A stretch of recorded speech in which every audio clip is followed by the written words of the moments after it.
आई काय करतेस गो? Me by हे कांद्याची पात करू लागले ना. रामशेठ भाऊ नाही आली गावाकडून सकाळी. कांद्याची पात? हे बघ मस्त निवडून दिली रे. कांद्याची पात कधी केलीच नाही तू. अरे मग आता करते रामशेठ भाऊ आणली तर करते. मग काय करतो हे बघ असं कवळा कांदा खाल्ला नाही इतका भारी लागत समज लय छान लागत बाबा. कवळा कांदा कच्चा खायचा काय?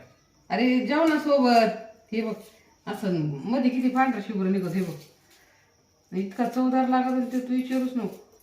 असं खायचं मस्त तोंडी त्याची भाजी कशी करणार होता? डायरेक्ट कट करून याला? अरे आता ये ना असं माहिती चिरते हिला धुते आणि तुला सांगायचं धुतलं का हे करायचं मस्त मुग डाळ टाकायची हिरवी मिरची टाकायची लसूण टाकायचं छान होती हा कोरडी फटत पाणी टाकायची जरा यालाच पाणी सुटत असं आहे. हा मस्त कर, मस्त करा, टेस्टी भारी. मुग डाळ टाकते ना मस्त कोरडी.